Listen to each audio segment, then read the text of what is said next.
from. Firefighters can't stop the root cause of these massive fires. No, that's not correct either. There's a lot of like, it's called fuel, right?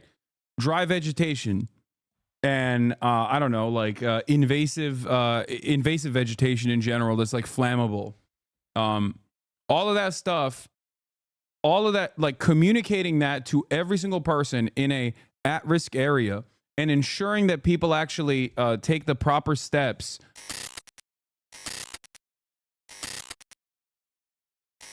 It's weird that dunking on firefighters during a massive fire is what right-wing culture warriors have decided is the best expression of their politics. Starting to think that anti-wokeness has become the new mind virus. I mean, starting to think that, Leighton. I mean, welcome back to reality. Leighton Woodhouse is a former Intercept journalist. He's a former Intercept reporter. Him and a couple of these other guys like made this crazy, I wouldn't say like pivot, but they definitely, you know, lost the plot a little bit. This dude used to do fantastic work on white nationalists and stuff like that, like white nationalists and radicalization online. And then Lee Fang and him, and I've interviewed Lee as well, and Lee still does fantastic work when it comes to like corporate lobbying and whatnot. But they did kind of lose their minds a little bit on wokeness and how annoying it is and how annoying wokes are. And they kind of did that for the past 4 years. And now, I mean, they never really stopped doing good journalism in the process, which is interesting. Like they still continue to do good journalism on their own personal, the subject that they cover, their own beats. Like Lee has never stopped doing great journalism when it comes to corporate lobbying. But, you know, there are definitely a lot of, there's just like a couple things that I have serious disagreements with them on. And regardless of those disagreements, I still obviously appreciate the work that they put out there. And I'm glad that Leighton is seeing that, like, yeah, the culture warriors have been brain broken for quite some time. Yes, liberals get annoying. Okay, liberals do get annoying and have a tendency to be extra annoying and unproductive and engage in like purity spirals or whatever. But this is like unrestricted, unfettered, you know, racism and sexism. That's all it is. Like, look at this. Yeah. Dude, we're not dunking on firefighters. We're just criticizing their leaders. Like, look at that. Yeah, the real woke mind virus has always been right-wing nonsense. Anyway, this is something that Elon Musk just retweeted as well. We pretend to work, they pretend to pay us. Old Soviet Union phrase. Infrastructure failing as absentee staff declare more time, more money. A fire chief focused on human sexuality. A mayor luxuriating in a presidential palace in a foreign country. Symptoms of a common broken system. This is from Barry Weiss's Free Press, which of course is also multi-billionaire backed. Remember, the Free Press is Barry Weiss's institution alongside the Austin University or whatever, the University of Austin, or the fake PragerU style unaccredited institution that she created. Basically, these guys are trying to create their own quote unquote independent outlet online when they're still heavily funded by the same billionaires. It's a grift. Okay. So what are they doing? What is Free Press doing in this crisis? What are they doing? Oh, that's right. They're cutting propaganda. Let's take a look. Water to put out the Palisades fire. This is the Santa Ynez Reservoir. It's the water supply basically for the Palisades. When they first started fighting the Palisades fire, they ran out of water extremely quickly. Wednesday, 3 a.m., they were basically out. And there's been a lot of talk on why this happened. So how long has this reservoir been empty for? Since February of last year. There was no communication from the Department of Water and Power to LAFD that there was a water supply issue. The firefighters, when they started fighting the fires, no one informed them that the reservoir was empty. This reservoir holds 117 million gallons of... It's what's crazy about this part of the story is like, yeah, the reservoir is empty because of a thing that your donors don't want, okay? The reservoir is empty because of a thing that your donors don't want to recognize. The thing that like the foreign press, the Free Press's donors don't want to recognize, which is a historically dry, wet season that was supposed to bring in at least some semblance of rain, but it never did. Water. The fire department was using a water And I'm not even entirely certain that like the fire hydrant water is coming from this reservoir anyway. supply from 3 backup tanks, each one only holding 1 million gallons of water. They say it's closed for maintenance to repair the lid that's on top of it. I don't know a lot about reservoir maintenance, but there's literally no... Wait, what do you mean you don't know a lot about reservoir maintenance? So why are you covering this story? So all you did was just drive over to the reservoir and just show that it's like dumped out? You're not doing journalism then. Investigate, man. Figure it out. Like, this doesn't actually end up informing me at all. It ends up deluding people further. construction materials or vehicles anywhere in sight. Also, with a reservoir like this, you can refill it or start to refill it. So another question is, if they saw the Santa Ana winds were coming and we have this remarkably dry wet season, why was there no attempt to start refilling it back up? I know I threw a lot out there, but I think we need... Okay, these are great questions. If you are a real journalist, your job is to either A, go to Gavin Newsom's office and direct Gavin Newsom with these questions, or B, go to people that work in water management, either in the state of California or outside of the state of California, and direct these questions at knowledgeable people to find out what the answer is, rather than leaving it as a question in your commentary where the initial hypothesis is that there's mismanagement about. I don't really understand it, but I'm simply asking questions. Like, you're not a journalist if you do this. You are supposed to not leave these questions. The point of journalism is not to just go, oh, I'm just curious. It's to actually, you know, appease the curiosity that people have. It's to actually go and ask the people who are in positions of power those exact same questions. Research ahead of time so that when they actually respond to you, you can figure out the inconsistencies in their answers and direct secondary questions. That's what journalism is supposed to be. Can you imagine the adage, the old adage of journalism is a journalist's duty is not to hear from one party that it is raining outside and another party that it's not raining outside, and then just write it as though both sides are saying, you know, different things about the rain. A journalist's duty is to open the window and look outside if it's raining or not. Okay? This is akin to basically not even doing any of those things and simply stating, people have a lot of questions on whether it's raining or not outside. I have those questions as well. Homosexuals say that it's not raining outside. What do you guys think? You didn't do journalism. It's so frustrating. And these guys also masquerade as though they're like a reputable news outlet that has some semblance of independence as well, because they're online. Yeah, independent media, by the way. Uber also plans to host an inauguration party in Washington with Elon Musk's ex-social media firm and the Free Press, a media company. OpenAI, Meta, Uber CEOs attend Trump's inauguration events. And the Free Press is also going to be there as well. They're throwing parties. I wonder how that works for their supposed independent status. What a day to be alive for truth-telling. Southern California, as we all experience this together. We know so many tens of thousands of people are under evacuation orders. They are watching this, desperate for information about what is happening to their home. The good news, if you live in this particular neighborhood, is firefighters have made a lot of progress in the last couple hours using... Can ocean waters used to be fight fires? Just a question. I know the corrosive a long time, but if there's an emergency, yes, and they do use ocean water. The problem with ocean water is that it ends up drying the land even further, so it's a much larger fire risk down the line. It also has the capacity to corrode the fire engines, like the people that are down there that are fighting the fires.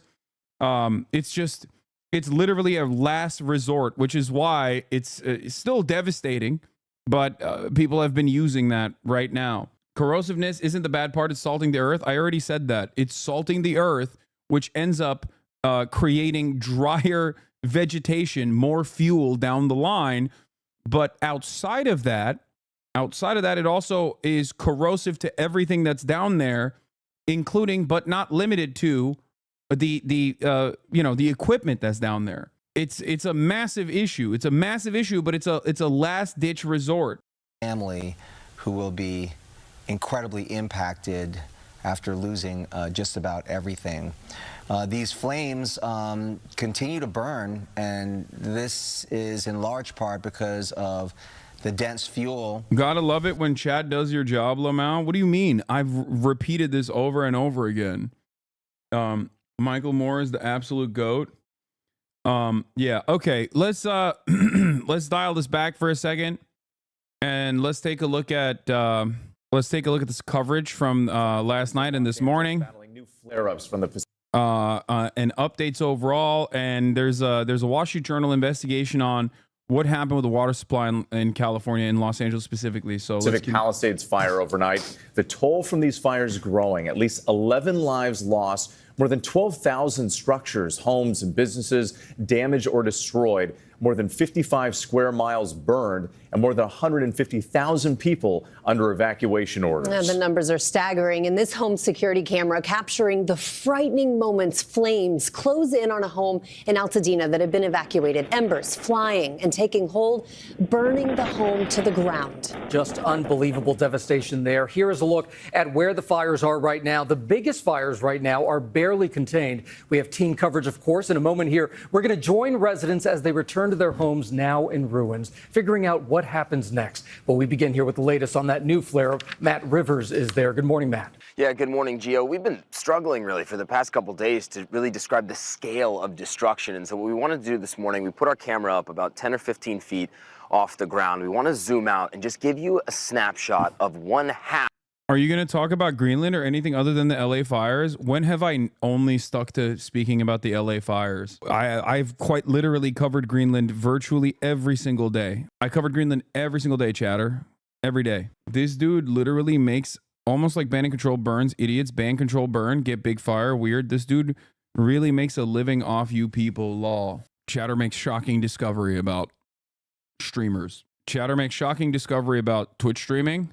Realizes that it would be infinitely better if I was a professional media broadcast that was sponsored by Raytheon rather than you, okay, where I still maintain my editorial independence. You don't actually have to give me anything. If you don't want to, I don't run any ads. The only thing that funds this broadcast is your subscriptions, which you can do for $6 or for free, as a matter of fact. They make money here that literally my town funny. I don't even know what you're talking about, but once again, you don't actually have to subscribe if you don't want to, okay? It's voluntary. Subscriptions give you some benefits, like being able to send links, being able to use the emotes in general, all around the platform, and sometimes avoid ads if I do run them, but I haven't been running ads since my contract ended, and I think people really appreciate that in general. Of one block here in Altadena. This was a home here. That was a home behind me. Another home down the block. Every single thing on this half block of Altadena Drive has been completely vaporized in a matter of hours because of that fire. Gio, I've been covering disasters around the world for the better part of 20 years now. It takes a lot to shock me, but what we are seeing here is truly horrific. This morning, apocalyptic scenes unfolding across Los Angeles as multiple wildfires blaze through the city. With all due respect, I think you're being a little too lib-brain by saying there wasn't much Newsom or the mayor could have done to prevent this. No, that's not what I'm saying at all. You're completely misunderstanding my point. I have been incredibly critical of the mismanagement coming especially from Los Angeles County. What you're failing to comprehend in my statement is that these wildfires are so expansive and so fast in how quickly they spread due to 80-mile winds, due to the Santa Ana winds, that even if you had 1 million firefighters, it would be incredibly difficult to keep it under control. There's a reason why even the professional firefighters are saying the same thing. They're saying, like, yes, we are underfunded. Yes, we are underfunded. Yes, it would be better if we had more funds. Yes, there are certain instances where, like, they run out of water. But having said all of that, like, for example, water hydrants, right? This was a major point of contention in the first day. In the Pacific Palisades, they ran out of water on certain water hydrants. People are trying to figure out why that happened, right? In other places, they're talking about how there weren't enough firefighters. There was just like fires ripping through with no firefighters to combat it. Okay.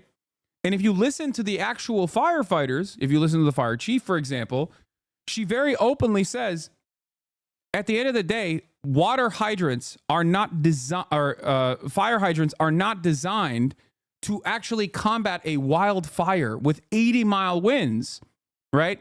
They're designed for structural fires. It's designed to combat structural fires on a city block. If the entire city is on fire, then it doesn't, the water, no matter how many water hydrants you have, you're not going to be able to combat it. If anything, in my opinion, a lot of the mismanagement actually comes in the initial stages of prevention. Okay? The prevention and mitigation methods are busted in general. That is a real big problem because there's only so much you can do once the fires begin and try to combat them. Having said that, you need to do the best you can. You need to do everything you can to make sure that there are buildings that are up to code. Make sure that there's like no dry brush. Like there's so much you can do beforehand. The fire chief is saying that the cuts negatively affect the service in their response to the fires. They're almost out of 1/5 of their vehicles because they had mechanics cut. Well-resourced right here. Yeah, we're going to talk about all of this. Yes. Obviously, that's why I said I have much more smoke for Karen Bass in particular than I do for California State in general and even Newsom, because I think that their hyper-focus on moving the budget around, absolutely did ruin key aspects of this. Having said that, okay, understand something. Having said that, even if they were completely funded, I don't think that they would still be able to. Stop all of these wildfires. Okay, that's all I'm stating. My point is that even if they were funded to the gills, there is no proof that they would be able to completely stop all of these wildfires. It's just not like at that point. It's just more so about like what you do before these wildfires start. Let's continue. The Pacific Palisades fire flaring up once again overnight. Stunning aerial footage showing the inferno growing stronger and stronger. Even firefighters fleeing from the scene, forced to leave their vehicles behind. That fire only 8% contained. Massive plumes of smoke filling the air as first responders attack the flames from the ground and from... Firefighters can't stop the root cause of these massive fires? No, that's not correct either. There's a lot of like, it's called fuel, right? Dry vegetation. And I don't know, like invasive vegetation in general that's like flammable. All of that stuff, like communicating that to every single person in a at-risk area and ensuring that people actually take the proper steps ahead of time to make sure that they clear out their area, they clear out their neighborhoods of all of that flammable material is something that the fire department could communicate. The problem is, if we're already mismanaging funds, okay? If we're already mismanaging funds, that's going to be an afterthought. Like that kind of stuff, the public-facing communication stuff, or the forced upkeep of supply lines, for example, like the power lines, ensuring that the brush and the vegetation that is overgrown on top of the power lines that are swinging wildly during wind seasons, like all of that is an afterthought because it's invisible until it becomes a massive problem, until it becomes a major issue. And even then, we still don't actually do enough power line maintenance, for example, because that's just how it works. That's just how capitalism works.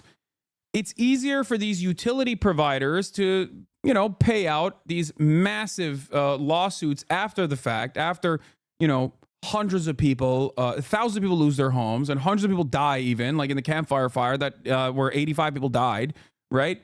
It's easier for these utility companies to basically just, pay out the victims after a long and arduous legal process, rather than, especially because there's no criminal punishments for the people responsible for this kind of cost cutting. It's much easier for them to just not do the maintenance and then pay off after the fact. Interface risks are a known issue from firefighters, but people with nice houses resist because of the landscaping aesthetic. Not disagreeing, by the way. Yeah, that's what I'm saying. But that's like, again, local governance. Like, you're supposed to enforce these things no matter what. In the sky of many wildfires scorching through California. At least 11 people dead, including, according to the New York Times, 80. That's not true. Utility companies get into so much debt if they're having to pay big dollars in fire lawsuits. Okay, well, they've already done the math. They consider it to be better for their profit margins, especially if they're short-term focused. I hate to correct you, but it isn't cheaper to pay out after these disasters. Yeah, no, it's a short-term bet. You're right. Thank you. That's correct. It is a short-term bet. They're short-term profit seeking.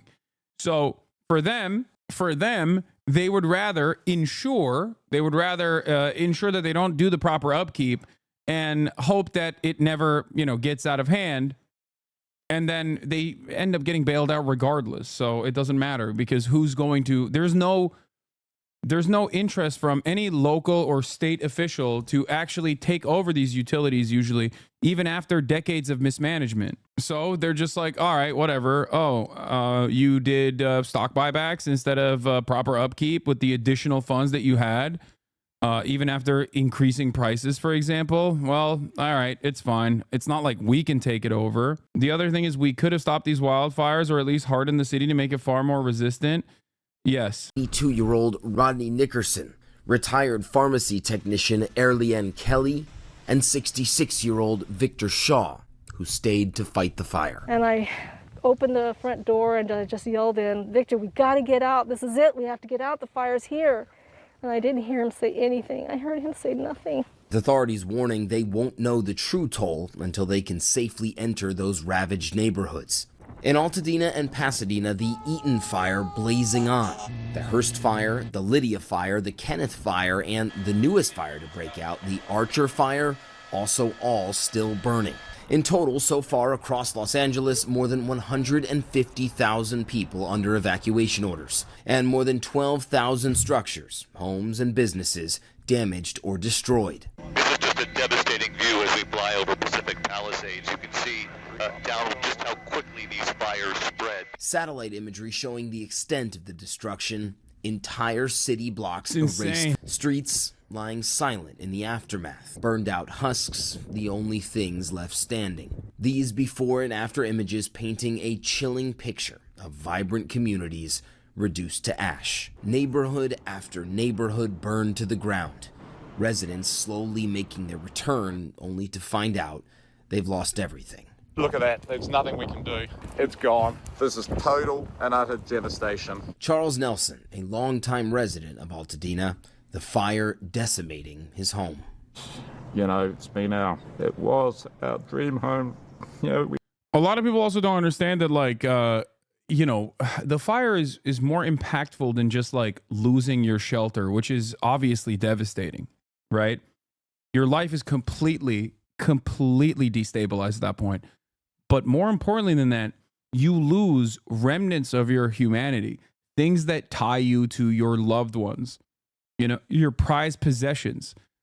Like, this is where you keep all of your things, okay? It's not just your paperwork, you can replace that, but there are irreplaceable things that you have in your house, things that were left behind from your loved ones that no longer are with you, things that connect you to them. John Mayer actually had a really good point on this, and I reposted it on my Instagram. I'm gonna pull it up real quick. I think it was really good. Where is it? Oh, here it is. Here's what he said. "This is the most valuable thing I own. It's a folder of photos of my father, spanning his life from being a baby, an educator, a husband, and a father. It's the only evidence of his life that will exist over time. These are the documents you read about people taking from their homes. When you hear someone say they've lost everything in a fire, this is much of that everything, if not all of it. Those who say they'll be okay still have their folders and their albums. Those who are inconsolable have lost them. Just behind The immeasurable loss of life is the loss of the proof of life. I don't practice prayer, but tonight I will say one for everyone who no longer has these items. It's not about the art and the collectibles. It's the photos, the letters, the class rings, the eyeglasses, and the things that we keep us, the things that we keep to remind us that those we loved were here. May those who have lost so much find some semblance of hope and support from their family and friends. Stay safe, look out for one another and yourself, and trust that humanity and all it entails, though sometimes hard to see, is alive and well. This is truly devastating. It's true. Like when your house burns down in a fire, a lot of people immediately start thinking like, oh, well, you know, you're devoid of shelter. But like outside of the material realities, there is something in. I'll cover this as well. This is just this is just the beginning of thread. Let me try to lay out what next 3 months is going to look like for the homeowners in LA who have lost everything in the fires. But before we do that, here is Fran, okay, talking about the impact this has had on her and her community. This is your house? This is my house. This one right here. We moved in 26 years ago, and we did the floors, and we put in windows and doors and painted, and just put. My grandchildren loved it. My son and my daughter-in-law. My family, we hosted Christmas Eve and Christmas Day here, and everybody was here. My little house that I loved. My husband just had his 4th cancer surgery. They poured everything into it. My nephew. I'm so sorry. I know. I really am. I don't even know what to say. That's okay. I don't even know what I'm doing. I'm just. We haven't been sleeping. We haven't slept. We're staying in a hotel. We have nowhere to go. We don't know what we're doing. We were close neighbors. Buzz and Todd. His mom passed away and they took over the house. John just lost his wife that he adored, but was taking care of that house. She was a Superior Court judge, and Beverly and John, so much love. She was so incredible, and the house is gone. I just can't believe they're all gone. Like they're all gone. See, Debbie and us and Tina, our children went to school together from kindergarten. Our kids are in their 47 years old, and Debbie's 47-year-old son tragically passed away last August. Her oldest child. Her grief is so deep, I can't imagine. My rental home in Florida was destroyed by Milton. Not looking for sympathy, just providing context of the LA residents. I did not sign up for a natural disaster, nor do I have any experience dealing with them. The initial loss of property is just the beginning. Newsom now needs to get FEMA coordinated because step 1 is access and assessment. After Milton, there were homes in the middle of the road, a road that have 5 feet of sand covered in some places and debris everywhere. My property was located in a place that was protected by the National Guard. No one was legally allowed to even see the home for 5 days. Everything's a mystery until you get to your home. How bad is it? Everything you have to do at this point is a hassle. Where do you stay? How do you rent a car? If I really want a pickup truck, why are there only electric cars available to rent? It's difficult to know where to begin. Okay, this stuff is random Twitter threads. It's my fault for even reading it. Okay, I wanted to just show you that video. But the thing I wanted to point to you, the thing that I want to point out is that like the crisis will get significantly worse for people who have been impacted, because now they have a secondary crisis of tremendous amount of paperwork and the rebuilding process, okay? And in that process, there are going to be some real looters. A lot of people look to the situation and go, oh, looters are actually going to come down and take advantage of this chaotic situation to steal the valuable possessions of people who have been fortunate enough not to be super impacted by these wildfires, to have their entire homes be burned into the ground. But the real looters are actually the predatory insurance companies that are going to do everything in their power to not pay you out, even though you gave them money, knowing full well that if the unthinkable happened, that you would be covered, okay? The real looters are going to be real estate developers, private equity that come in and look to your most vulnerable moment and offer you like below market rates for the plot of land where your home used to remain, okay? Where the remains of your home are. They're going to try to seize as much of the real estate marketplace as fast as they possibly can, okay? They're going to lowball you. This also plays along with the insurance companies, because the insurance companies are working to maximize their profits.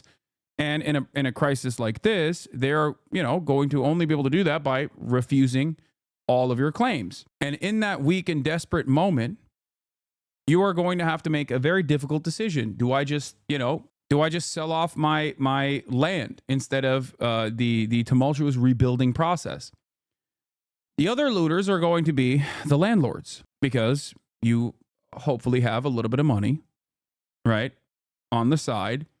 Insurance will kick in to pay your rent, for example, if you're fortunate enough. And the people that own numerous properties know that. So they will raise the price of rent. Market conditions, okay? That is the real looting that will take place. But that looting is invisible. That looting is only done through the normal process of capitalism, profit-seeking entities, faceless, lifeless corporations doing that looting. So instead of focusing on that looting, wood houses is crazy. Okay, what's really silly about this is that California is a earthquake region, okay? Wood houses are not crazy. Concrete also burns, chatter, just so you understand. And considering that it is a earthquake-prone region, yes, wood houses are a more hardened defense against that sort of thing instead of concrete. That's the reason why these houses are built with wood. It's not because it's like they wanted to, be caught light on. They wanted to be lit on fire. My house wasn't burned down, but I've still been impacted by the fires. I work for LAUSD as a tutor, and before this, we had a month off work unpaid, and I really needed this next paycheck, but now school is canceled. My next paycheck has been pushed back even more. I can't imagine what I'd do if my house had burned down. Yeah. Anyway. We brought up our kids there. Victoria DeSantis finding her home of 20 years reduced to rubble. But in that debris, a miracle. Her engagement ring found by a firefighter. Okay, you guys are saying concrete doesn't burn, okay? Concrete doesn't burn. Concrete doesn't burn. Okay, brother, you do understand that it's the second reason is that these areas are also at risk for earthquakes, okay? You understand that that's the major reason why the standards of building these houses with wood is built that way. It's not me doubling down, okay? I don't think you understand. People aren't just like stupid. People didn't just like build these houses with flex tape and wood so that they could create tinder boxes. There's a reason for why they do it. Chile and Japan are almost fully concrete brick with proper wooden houses that don't break, as you say, but it's a money issue. No, in Japan, they use wood as well. Concrete doesn't burn to ash, but it still burns. People are being annoying.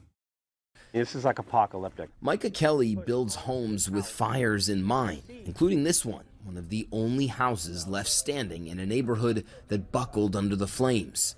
Even he was surprised. For this even to withstand what happened here, if you looked at the devastation around here, is incredible. Like, I could take a blowtorch directly to the center of this, and this would not light on fire. It would just smoke. He tells me he believes law have been more prepared for something like this. This is a wake-up call for the city. It's only getting worse. He's one of many residents voicing frustration with city officials as questions swirl over whether the city failed to supply enough water and deploy enough firefighters. And this morning, the long and painful journey to rebuild for so many Angelenos begins. The Community United Church was one of the many casualties of the Pacific Palisades fire. Built in 1929, the blaze burning it to the ground. Now, nearly a century later, its members promising this is not the end. The church is not a building. The church is not a steeple, obviously. The church is not a resting place. The church is the people. So it's only the people that are the church. That's all that matters. And so we can tell you right now, not very windy, at least in this part of Los Angeles, and that's a good thing. But we know that over the coming days, we are expecting winds to come back, and we know how quickly. Civil engineer here, sorry, HasanAbi, the two reasons that NA houses are built with wood is profit and its availability. Concrete nowadays preform really well against fire, way better than wood, and earthquakes with a well-designed, flexible structure. Okay, I'll take your word for it. One ember can spread, multiple embers can spread, leading to the kind of destruction that we saw here. Nothing to worry about right in this moment here, but certainly people across this area very much on edge after seeing all this. Yeah, bracing for what's to come. Matt Rivers for us. Thank you so much. The devastating wildfires in Southern California. Overnight, new evacuation orders were issued, this time in the Brentwood section of Los Angeles. Authorities now tell us 11 people have been killed, and that number is expected to rise. 37,000 acres of land have been scorched throughout Los Angeles County. That's equivalent to 10 square miles. Hasan admitted to being wrong. What do you mean? Big titty goth. You're a 21-month subscriber. You probably heard me admit it. Yes. If there is a reasonable answer, and there are plenty of instances where I admit to being wrong. What are you talking about?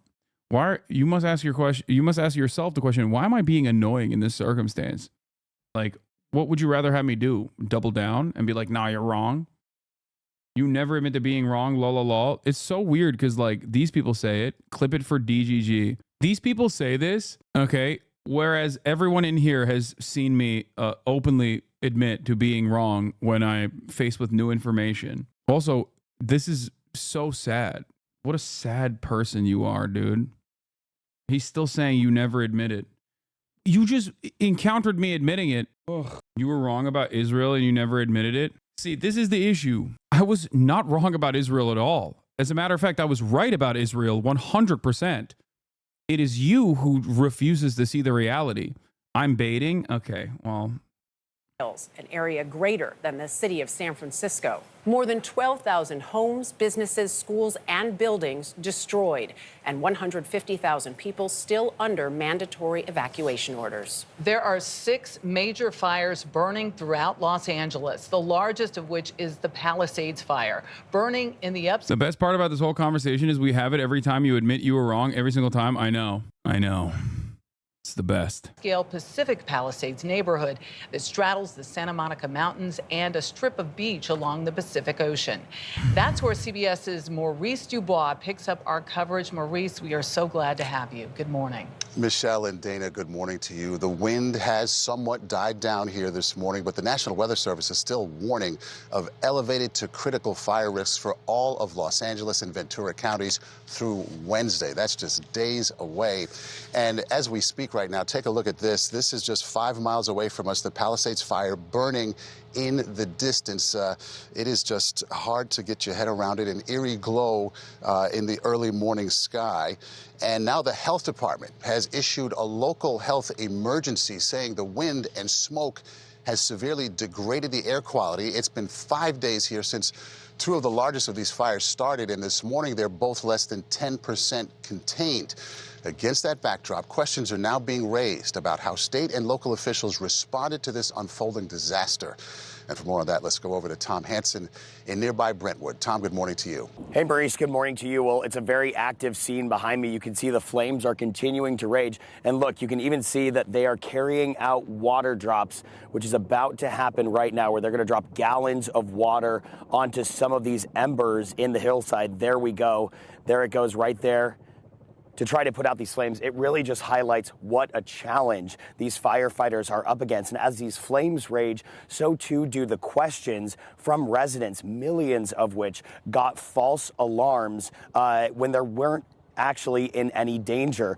Also, the other question that is growing this morning is whether or not firefighters were well equipped enough to get a handle on the blaze when the flames began. At night, the hills above West Los Angeles still look like a hellscape. The winds driving the Palisade fire lulled enough for firefighters to use water-dropping helicopters. By day, the devastation is clear.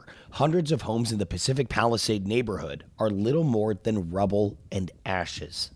So I came home today, and now it looks like we definitely have to go again, so I'm going. Do you know where you're headed right now? Yeah, I do. I have a pool house in Coldwater Canyon, and I hope it doesn't get all the way over there.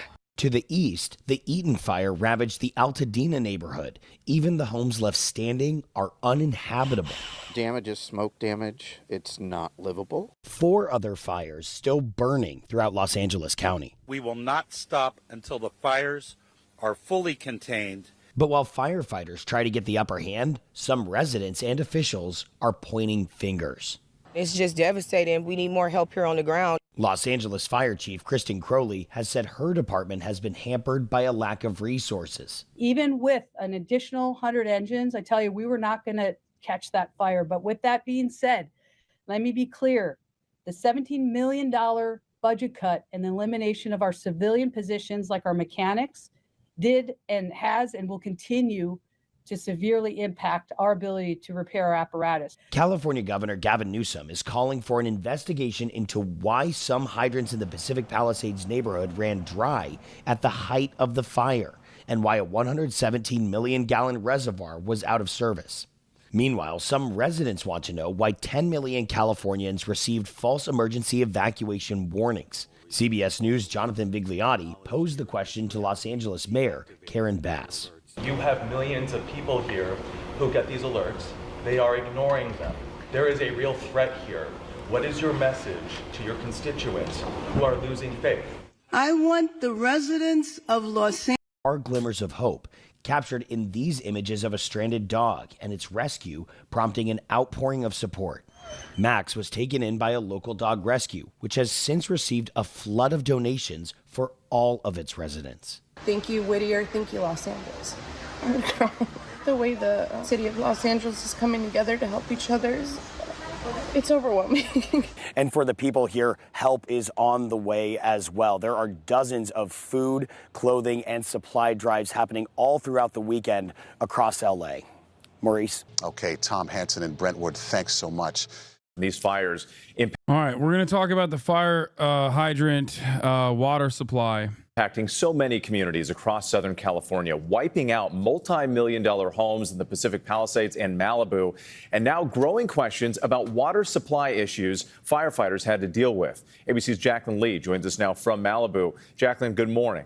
Well, good morning. There is destruction everywhere we look. We are currently standing in a shopping center here in Malibu where there used to be a bunch of small businesses, but as you can see, they are gone. The only thing standing is a staircase. There's a lot of ash, debris, and some framing left behind. And what you can see is we are across the street from the Pacific Ocean, from Pacific Coast Highway, and that place is famous for just the sheer amount of luxury beachfront properties. That is no longer there. It is wiped from the map. And what that shows us is this Palisades fire burned so quickly to the south that the only thing stopping it was the Pacific Ocean. Now, this morning, we are learning more about water supply issues. A local fire captain telling ABC News that when a structure with a sprinkler system burns down, that water from that system continues to flow, that impacting the water supply and losing pressure for those firefighters fighting these fires here in Los Angeles. In addition, we're learning that a nearby 117 million gallon reservoir, it was taken offline for repairs before the fires, a brush fire burning close to that facility. Governor Newsom is demanding an investigation into the water issues. We also know the LA Fire Commission sent a report by the fire chief to Mayor Karen Bass just weeks ago, raising the alarm about cuts to the fire department's budget. There are, of course, a lot more questions than answers this morning. And coming up in the next half hour, I'll have more details about the human. What does percentage containment refer to? The perimeter of the fire or the total put out? I think it's the like the perimeter, right? I don't know. Toll of these devastating fires. Rhiannon. All right, Jacqueline Lee, thank you. And a thank you to all the reporters bringing us these. Containment is a measure of the amount of line around the wildfire. For example, if officials state that the fire is 30% contained, that means barriers have been placed around 30% of its perimeter. It's as much as a measure of linear footage as it is confidence. Yeah. So, for example, in the Pasadena fires, like in the Pacific Palisades fire, for the past couple of days, they said it was 0% contained.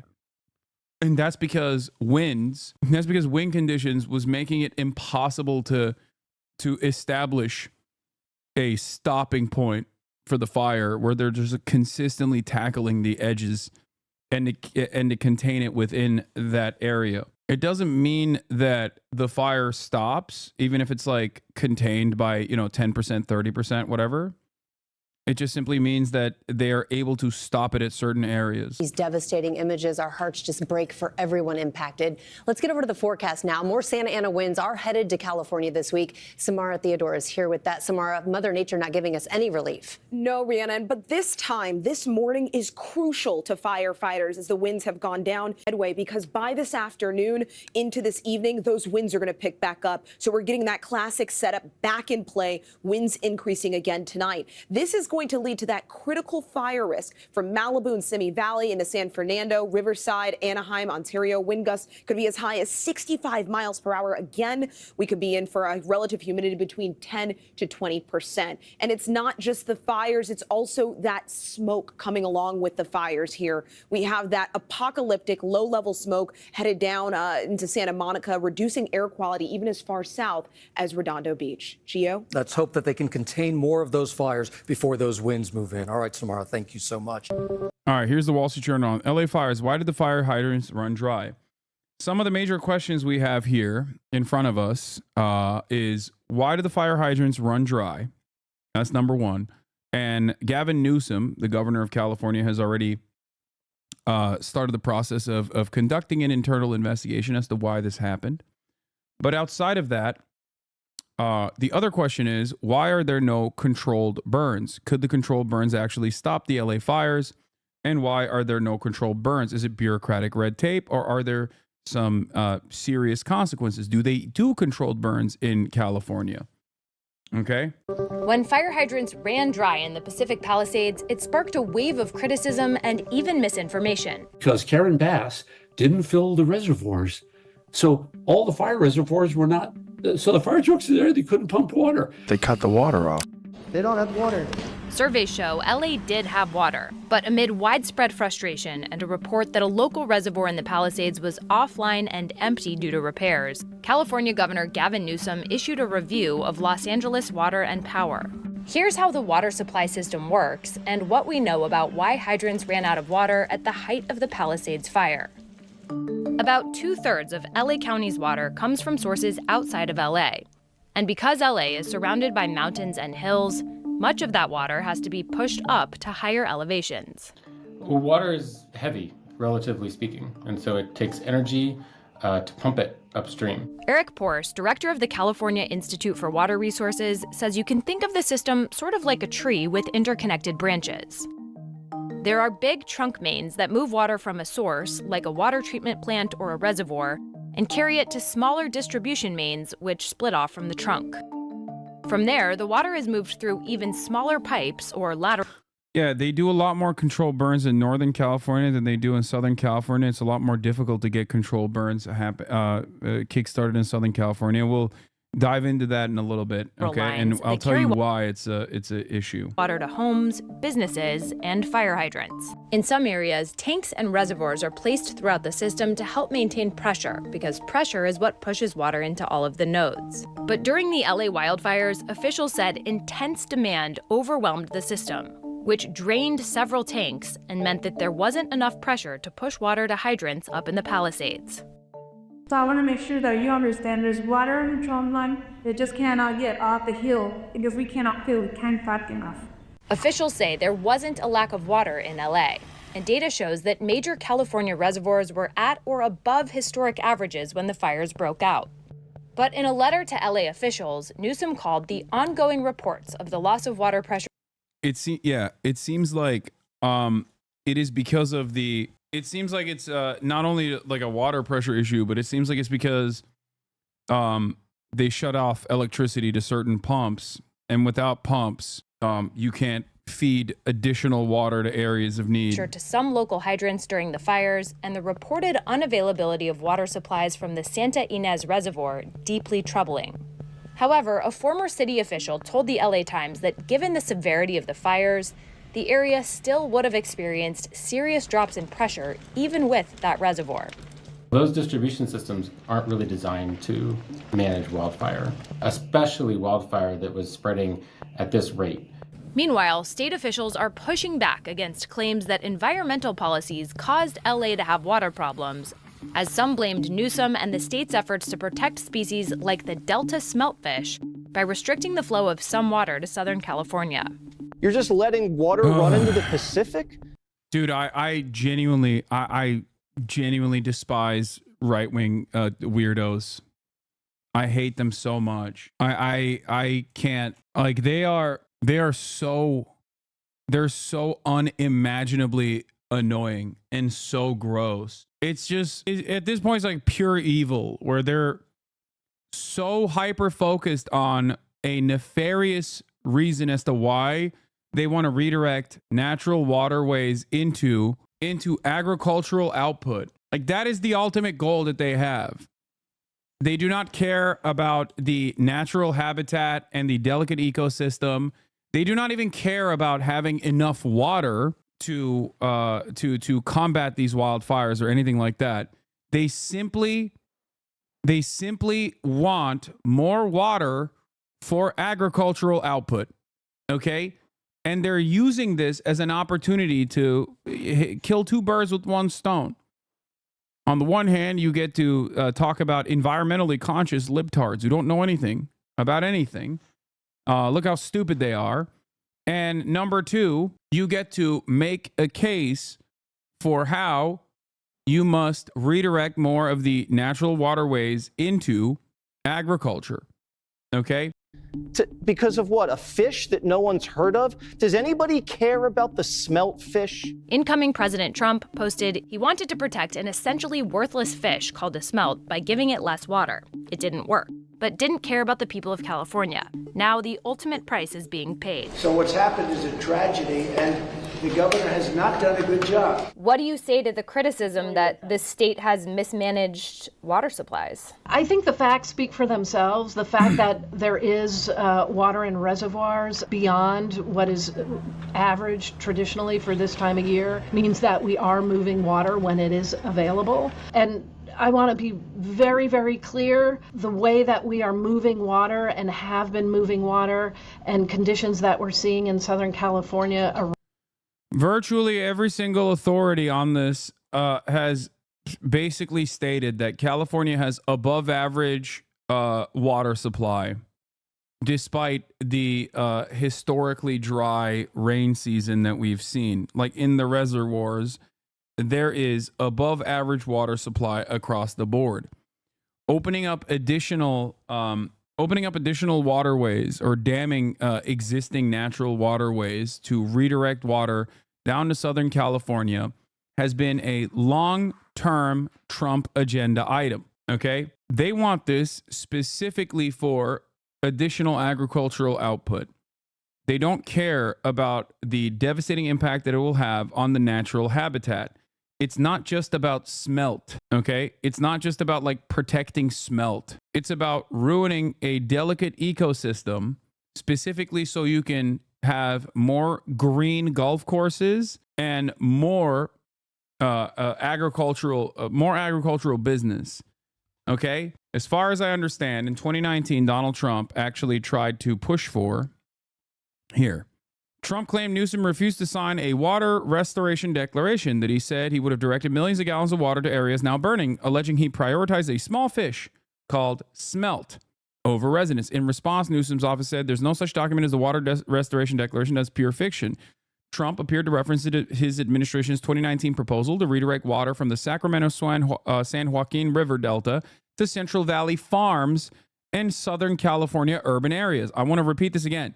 He wants to redirect the Sacramento-San Joaquin River Delta to Central Valley farms and SoCal urban areas. California officials and environmentalists successfully sued to challenge it in part because they argued that the rules would endanger wildlife in the Delta, including the smeltfish. In December, President Biden's administration, in cooperation with Newsom, endorsed new regulations they said will allow more water to be pulled from the Delta to Southern California while also protecting local wildlife. An official who helps oversee Southern California's water supply refuted Trump's claim that these proposed changes could have mitigated the wildfires.